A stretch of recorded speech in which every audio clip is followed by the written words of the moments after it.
Thank you, Mr. Speaker. Can I welcome the legislation on the post office scandal? Mr. Speaker, this week we lost the formidable Tommy McAvoy.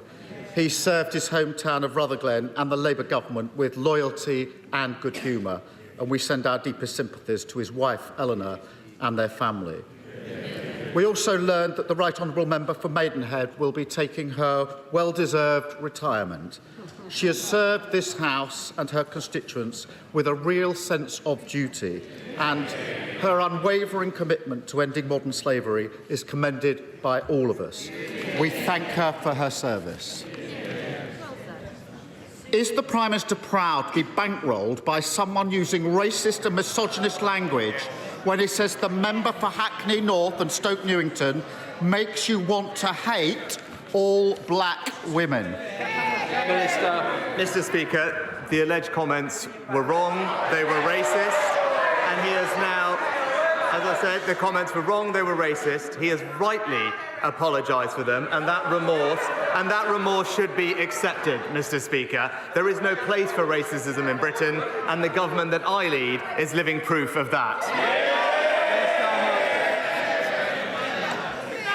Mr. Speaker, the man bankrolling the Prime Minister also said that the member for Hackney North should be shot. How low would he have to sink? What racist, woman-hating threat of violence would he have to make before the Prime Minister plucked up the courage to hand back the £10 million that he's taken from him? Mr. Speaker, as I said, the gentleman apologised genuinely for his comments, and that remorse should be accepted. But he talks about language. He might want to reflect on the double standards of his deputy leader, calling her opponents scum, Mr. Speaker. His shadow foreign secretary, the shadow foreign secretary, comparing Conservatives to Nazis, Mr. Speaker, and the man that he wanted to make Chancellor. The man that he wanted to make Chancellor talking about lynching a female minister. His silence on that speaks volumes. Mr. Speaker, the difference is he's scared of his party. I've changed my party. And Mr. Speaker,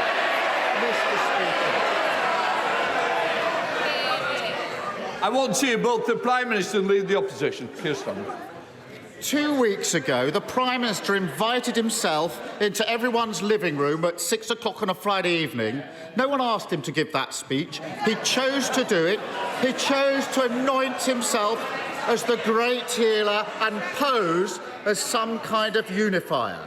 But when the man bankrolling his election says the member for Hackney North should be shot, he suddenly finds himself tongue-tied, shrinking in sophistry, hoping he can deflect for long enough that we'll all go away. What does the Prime Minister think it was about the hundreds of millions of pounds of NHS contracts given to Frank Hester by his government that first attracted him to giving £10 million to the Tory party in the first place? Prime Minister. Mr. Speaker, I'm absolutely not going to take any lectures from somebody who chose to represent an anti-Semitic terrorist group, Hizb ut-Tahrir, who chose to serve a leader who let anti-Semitism run rife in this Labour Party. Those are his actions, those are his values, and that's how he should be judged. Mr. Speaker, the problem is he's describing a Labour Party that no longer exists. I'm describing the man who is bankrolling their upcoming general election.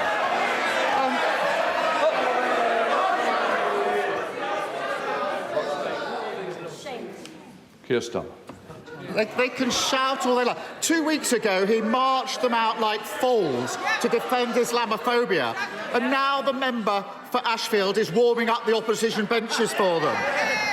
And yesterday he sent them out to play down racism and misogyny until he was forced to change course. He won't hand the money back. He won't comment on how convenient it is that a man handed huge NHS contracts by his government is now his party's biggest donor.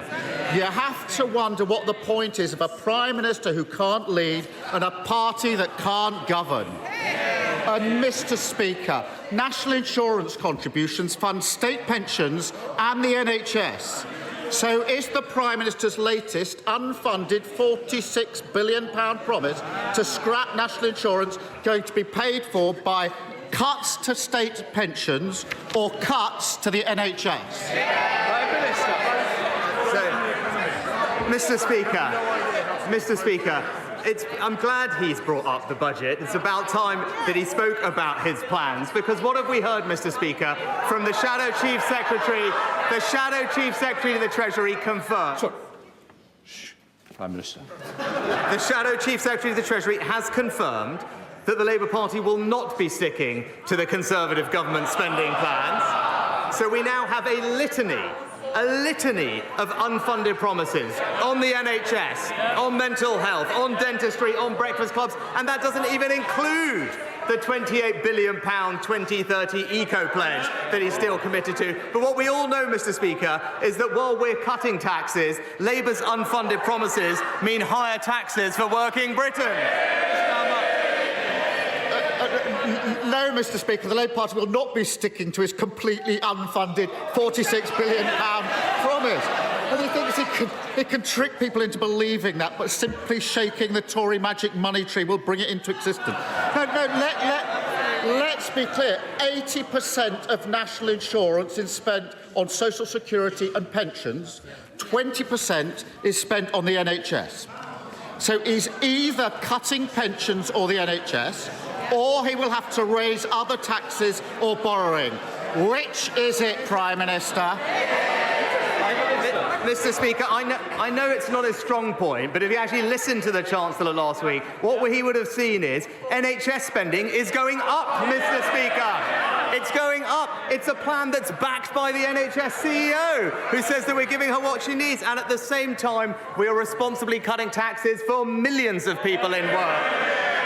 An average worker benefiting from a £900 tax cut, Mr. Speaker. But what I'm hearing for him is he's against our plans to cut national insurance. The highest tax burden since the Second World War. I did listen to the Chancellor, £46 billion of unfunded commitments. They tried that under the last administration, and everybody else is paying the price.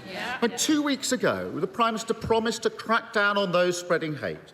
Today, he shrunk at the first challenge. Last week, he promised fantasy tax cuts. Now he's pretending it can all be paid for with no impact on pensions or the NHS. All we need now, Mr. Speaker, is an especially hardy lettuce, and it could be 2022 all over again. Is it any wonder that he's too scared to call an election when the public can see that the only way to protect their country, their pension and their NHS from the madness of this Tory party is by voting Labour?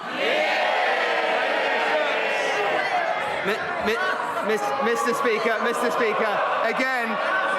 No, Prime Minister. Mr. Speaker, he talks about pensions. Pensions are going up by around £900 in this year. It's this government that's protected the triple lock for the last 10 years. He talks about supporting working people. It's this government that's cutting taxes for every single person in work, Mr. Speaker. It's this government that's investing in the NHS, but all we have from him is a £28 billion unfunded promise. Mr. Speaker, I had a look at it. It's here. It's all here. Making Britain a clean energy superpower. He's still stuck to it, Mr. Speaker. And if you look through it carefully, there's billions in spending he's already committed to Scotland, billions for Wales. There's actually money for North London too, I notice. But the problem is,